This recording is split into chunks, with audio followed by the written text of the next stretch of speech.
A round of applause to Carlos Ortegas.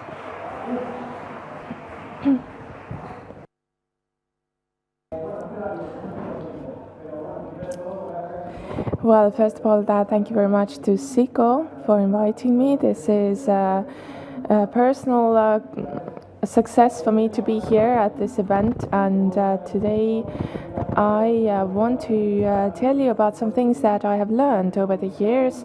I want to talk about useful audit. I am going to tell you about what I look at in audits and why. So I'm not going to talk about much on strategies, but about the reasons of why I do what I do. So first of all, why are useful audits good to use instead of automatic audits? These tools are very, very useful for finding indexes and looking at threads. But indeed, if you end up with 9,000 mistakes and errors, then it's very difficult to know where to start.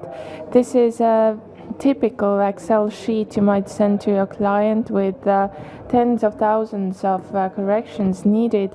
So these are the kinds of things that I see in my life. So how do you get this kind of document? We must remember that clients are not SEO specialists, so they don't tend to understand what our documents are all about. So we have to explain them to them. First of all, the index of content. We first want to tell you about the search and indexation. We tend to find it very easy. We are doing this every day, but clients find it very difficult generally, and it's difficult for them to understand it. It's quite important to have a little bit of text and an image on every slide so that you just have something to see in the background as I'm speaking. So, the context, the general picture that we have on the web. For people who are using the web, it's difficult for them to understand how things are if somebody doesn't explain to them. So you should always speak to the client from the SEO perspective. You should ask if the client has done SEO before, if he's had any problems with it, has they had any migrations, what about rebranding. And then you should look over the visibility history to understand what has happened, and if there is any sudden drop, you should ask what happened here. And here you can look at two elements: what happened before the fall and what happened after the fall. So you look at this data in detail and ask the client about this moment, and you might find out what happened. Typologies of pages as well. Home page, categories, products, blog, they are all different technically, and you need to analyze them differently. And a good example here is from Amazon. We have the home site and product website. The home site has 59% more rendering than product site. So how to change that? This is something we need to think about. Creating segments as well, and having every product analyzed differently to understand which product gives more traffic, which gives less traffic, and so on. So this kind of thread is very important to analyze.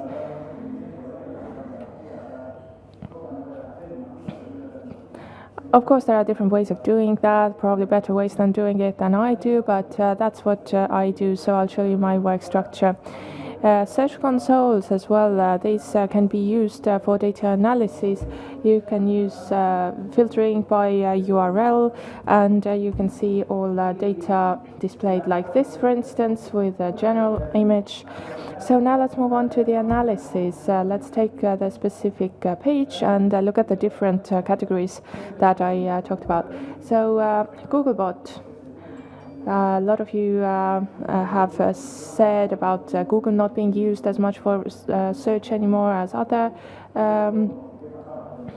pages. Well, there is of course Googlebot and Bingbot. and you need to see if you have direct access to the Search Console using Google. If you do, that's great. If not, well, you need to find another way. You can check this on your phone. You can use the optimization test on mobile phone.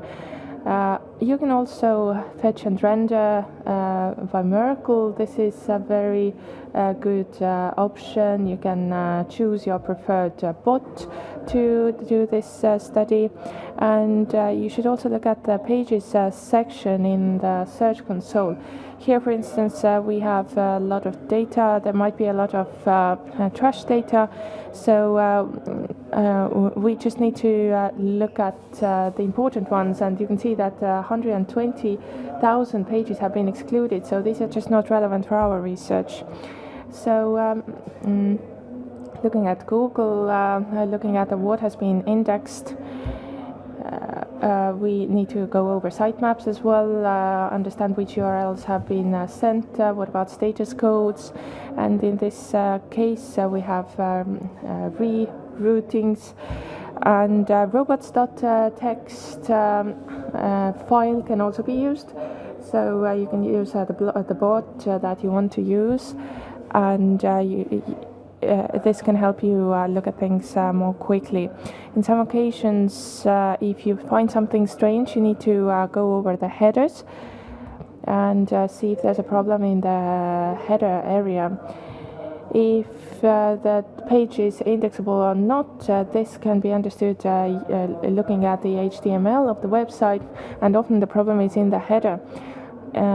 Here, for example, you can see whether MetaRobot status is blocked or allowed, and this already gives us a differentiation. In some cases, you have the index follow on robots as robots tag.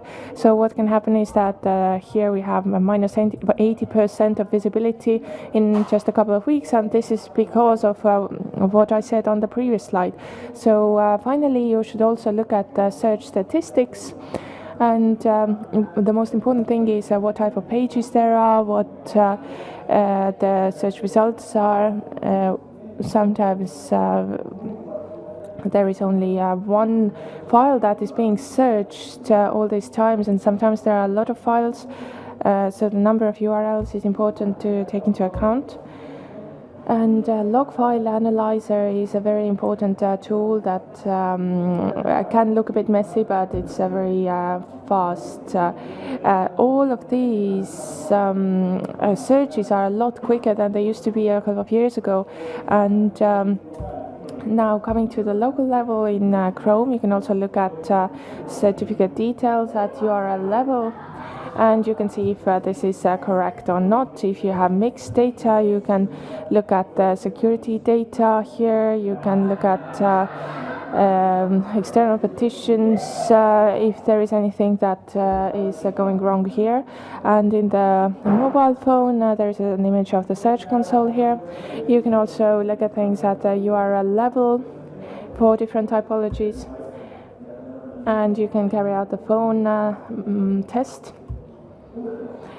Now, WPO, it's very important for typologies. We need to look at this day and night because that is really the most important information. But be careful, don't only look at lab data, but also look at field data. This is about the real users on Google Chrome, so we need to take this into account. Page speed also gives very good information to go over and helps you to improve things.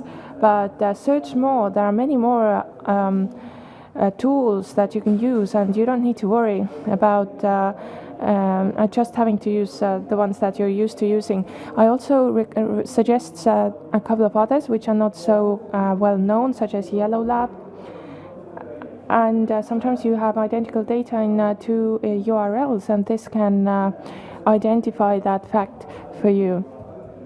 And we also have the wonderful request map generator, and this is the visualization. It gives you this little graph with dots, and you can see the graphic representation, the connections between different dots.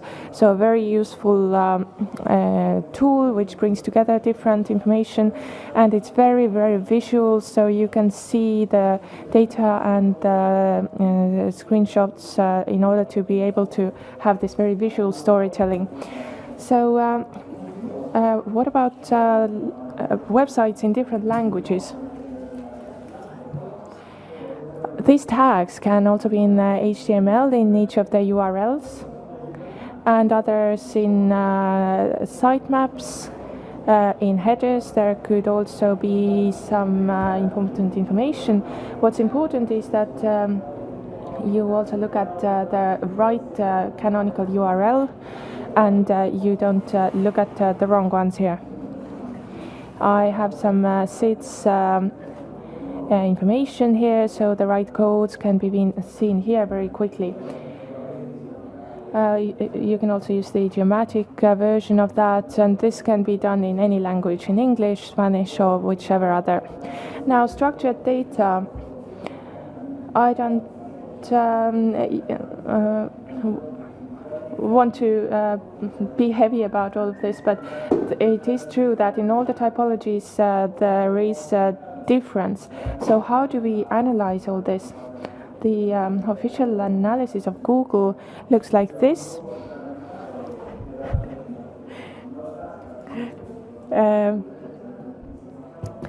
Careful about the rich results, like the person information here. There's a lot of interesting data here that you should also evaluate, and the marking here is very important. So how do we look at all this? We can use schema.org. We also have this extension of Chrome that we can have, and this is very useful for day-to-day work. So if you have already analyzed the whole page, but you still lack some information, you can also go over the whole list to look at all this information. There is 803 types of different marking schemes today, so it will take time to navigate in all of this. Now, what about meta and internal linking? Screaming Frog is very good for metas and for duplicates and empties. So here it shows you very quickly where the duplicates are, where the empties are. And if there is a lot of duplicates, it will be very easy to just identify them by looking at them without even any extra steps. You can also look at things at URL level quickly using this kind of search. Regarding meta descriptions, don't go too crazy about that because Google ignores meta descriptions over 70% of the time. So there is no need to be too careful about that. I'm also going to analyze how the linking works internally in order to analyze obfuscations. And we can have this kind of situations where we have some elements that we don't want to have there. We have duplicates, and sometimes Google just displays some of them, but not all of them. We also have the bookmark. Sorry, it's just a URL, it seems. Anyway, you can click on the URL, and you can very quickly find the information that you're looking for. So bookmarklet is also important and useful for finding link attributes. With this plugin, you can also find internal keyword searches very quickly. You can analyze URL level information. But take a look at anchors to optimize and avoid cannibalizations. So in Screaming Frog, you can do this. So you can look at how many times a URL has been displayed, and